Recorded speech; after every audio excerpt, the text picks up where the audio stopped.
Hi everyone, welcome back to my channel. It's been quite a while since I've been back on here making videos talking about books, but I've kind of missed it.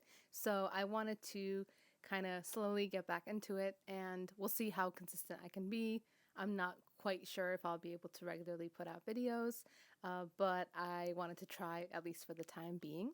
So today I wanted to do a kind of fun video, but also a kind of bookkeeping video for me, which was an updated NYRB collection video. Okay, getting started and kind of speedrunning the alphabet here.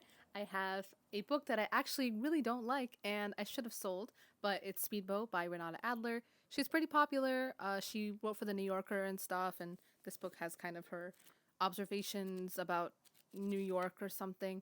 I don't really like this author. I think she's overrated, but hey, I have to put in this video. Then I have a very controversial author whose views and general opinions I do not endorse at all, but it's Kingsley Amis, who was an old grouchy British man who was pretty sexist and gross, and his son was Martin Amis, the famous novelist. But I have three from Kingsley Amis. I unfortunately do enjoy his kind of comic writing or comedic writing. I especially really liked Lucky Jim, which I think I had talked about on this channel. I also have The Old Devils. I think this won the Booker Prize.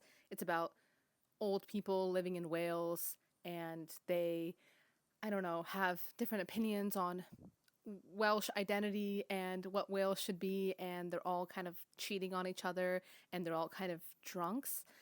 It was pretty funny to read, but it's also very taxing to read, and his humor and general cynical kind of horrible outlook is very grating.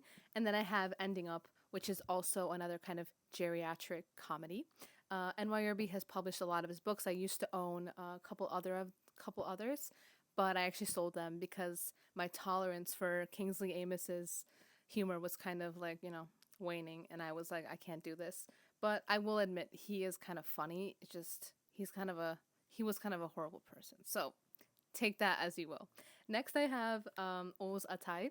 So basically this is Waiting for the Fear. Oğuz Atay is a very famous Turkish author and his works are still super, super popular in Turkey. I see them everywhere, and I never actually read him in Turkish.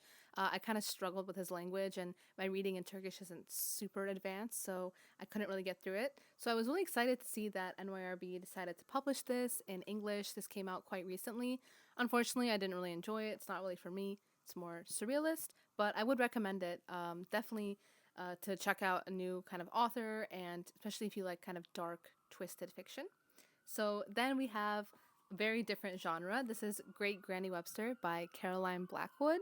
She is a pretty iconic British author, and I really, really love this book by her. And McNally Jackson Editions, they've also published another one of her books that I have called The Stepdaughter, which I really liked. But yeah, this is a great edition. They NYRB has also published Corrigan by her, and that one I need to get my hands on. I should probably order it soon. Then I have My Friends by Emmanuel Bove. I think that's how you say his name. I super recommend this book. It's so underrated. I had never heard of it until I stumbled upon it, and it was 5-star read for me. I still think about it. It's a very kind of sad loner guy who lives in Paris and is super lonely, and he kind of just stumbles around the city and he just really wants a friend, and it's a fantastic book. I immediately went out and bought another book by him called Armand. It's not from NYRB, so I won't show it here, but I'm excited to read that one.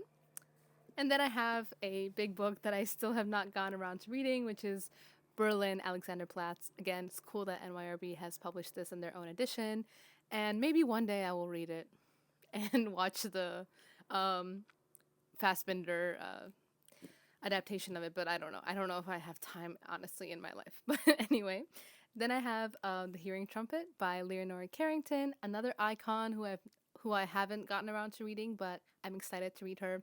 I love her artwork. I follow her Instagram account. I think it's run by her grandson. But yeah, it's really cool that NYRB publishes her, and they have another one of her works too.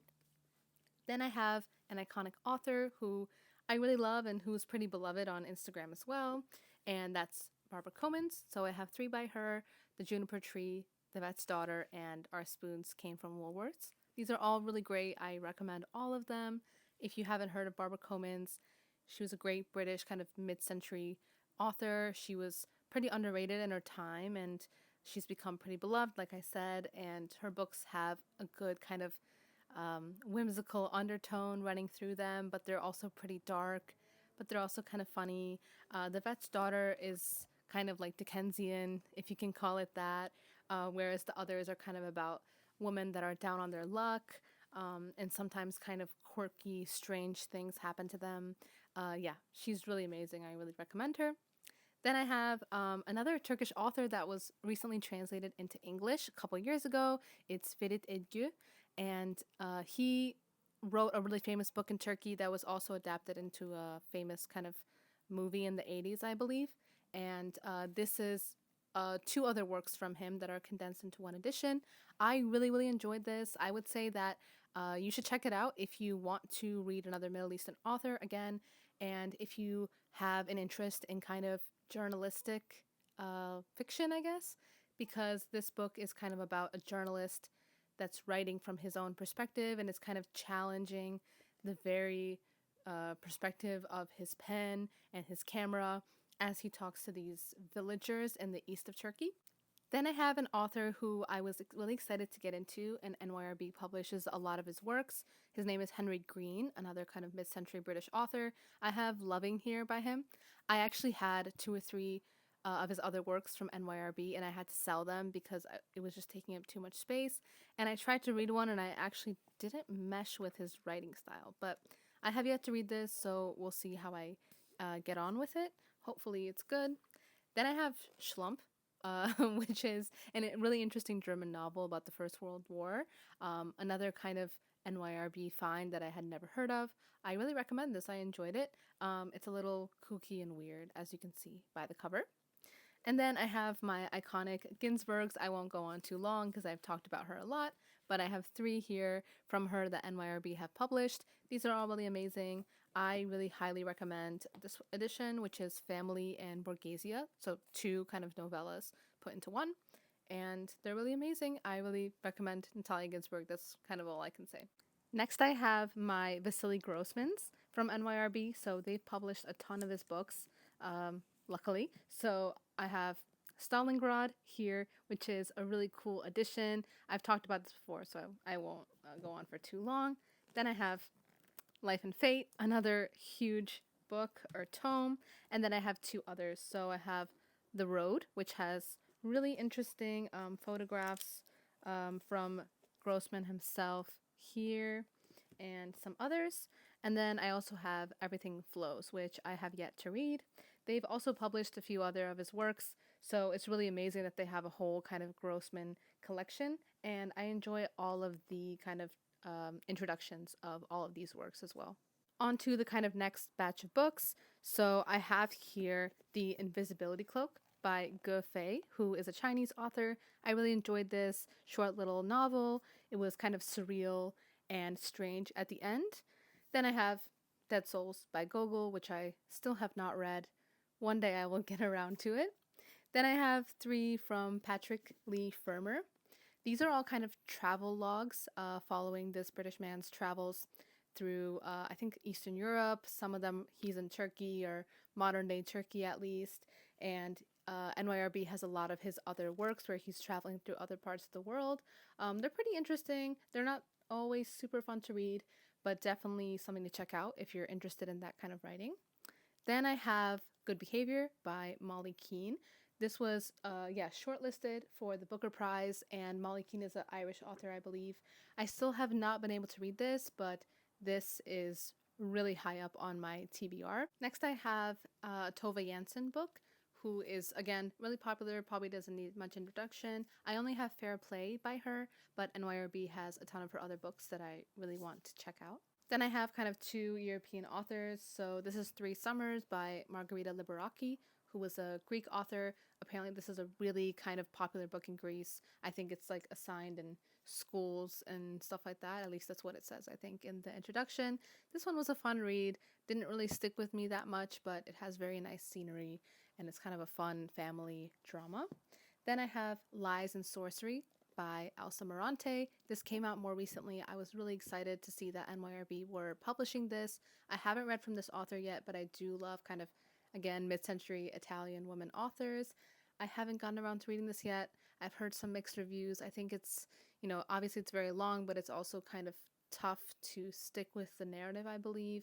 I think the writing is a little bit draining, a little bit impenetrable, but we'll see how I get on with it. I am really excited to read it. Next, I have The Pumpkin Eater by Penelope Mortimer, another mid-century British author, and I read Daddy's Gone A-Hunting by her, which is published by McNally Jackson Editions. I really enjoyed that. It was kind of dark and, again, twisted a little bit, but written from the perspective of a housewife in the 50s, I believe. And this one is also kind of talking about patriarchy. I believe I have yet to read it, but I am really excited to read it. I think this was also a movie, I think, starring Maggie Smith. I could be wrong about the Maggie Smith part, but they definitely turned it into a movie, and I hope that I can kind of figure out if I can find it online or on streaming somewhere. I also have one that I read a few years ago, Notes of a Crocodile by Xu Mao Chin. This is really amazing. It follows a cast of queer characters in Taiwan, I believe in the 1980s, and it follows their lives, their trials and tribulations, going through school and things like that, and their relationships. I really, really love this, and I really want to read more from this author as well. Next, I have one I've talked about a billion times, Mehmed My Hawk by Yashar Kemal, one of my favorite authors, one of the best authors to come out of Turkey. He was a Kurdish author from Turkey. He was very prolific, and I highly, highly recommend this. Then I have this Greek book called The Murderess by Alexandros Papadiamantis. I hope I said that correctly.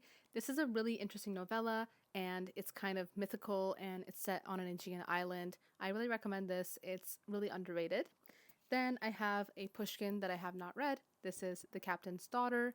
One day I will get around to reading it as well. I really do want to read it. Finally, getting towards the end of the alphabet, I have two here by Victor Serge, an iconic anarchist author who was writing in, the early to mid 1900s, and NYRB has again published a lot of his books. I have two here, Conquered City, which I have yet to read, and then I have The Case of Karmir Talayev, which I really, really enjoyed, and I already talked about on this channel. Two here from Leonardo Sasha. I finally learned how to pronounce his name, an iconic Sicilian author. Again, these are really entertaining, and NYRB has a lot of his works published as well. Then I have The Bridge of Beyond by Simone Schwarz-Bart. This was a really amazing book that I read over 5 years ago now, but I still remember it. It's about, I think, 3 or 4 generations of women living on the island of Guadeloupe, and it's really well written, very beautiful, has great descriptions of nature and things like that. And then, of course, I have all 5 of my Magda Szabo books. These are all the books that NYRB has published by her, and I've read almost all of them, all but Isa's Ballad. So this one I have yet to read, but I've heard great things. And then I have Catalan Street, which I really enjoyed. The Door, which is, again, iconic, amazing. I have Abigail, another iconic, amazing book that I recommend to everybody. And then also The Fawn, which was released most recently, and I also really, really love this. And it's a little bit of a different offering from Szabo compared to something like Abigail, which is a bit more wholesome. The narrator here is a little bit twisted, and she brings a really unique perspective and a really unique voice. I also have 2 from the Sudanese author Tayyib Salih. So here I have Season of Migration to the North, which is one of my favorite books of all time, and then also The Wedding of Zayn by him. This edition has a couple kind of short stories and things like that, and it also has really great drawings that are included, if I can find them, and a great introduction. I also have another Hungarian author, Antal Serb, and this is Journey by Moonlight. This is super popular, and I've heard great things about it, but I still have not gone around to reading it, but I will soon, and this sounds really interesting. Then I have 3 classics from Stefan Zweig. So I have Beware of Pity, a very taxing book overall, The Post Office Girl, which I have yet to read, and of course also Chess Story, which is another great classic. I also have Woman Running in the Mountains by Yukio Tsushima. I also read Territory of Light by her, and I really enjoyed it, so I'm excited to read this one. And then I also have, of course, the beloved Sylvia Townsend Warner. So this is Lolly Willows by her. I have a couple editions of this book because I really love it a lot. And I sadly have gotten other books by her, but they're not in NYRB. I kind of just got the Penguin Modern Classics of those. But again, it's great that NYRB has published so many of her books. I really think that she deserves highlighting, and her work is really timeless and really great. Finally, last but not least, I have The Fountain Overflows by Rebecca West, another British mid-century author, I believe. Yeah, it says it was a 1957 bestseller. I still have yet to read this, but I'm very excited to read it, especially because I love my mid-century British authors right now. But yeah, this was the last book. I may have forgotten a few, but I'm really tired from this going through this entire collection. Thank you so much for watching. Please let me know what NYRB editions you have or which ones you particularly like. If there's any that I should check out that I'm missing from my collection, I will definitely be getting more. But I might also sell some of these that I've already read and I don't see myself rereading. But yeah, thank you so much for watching again.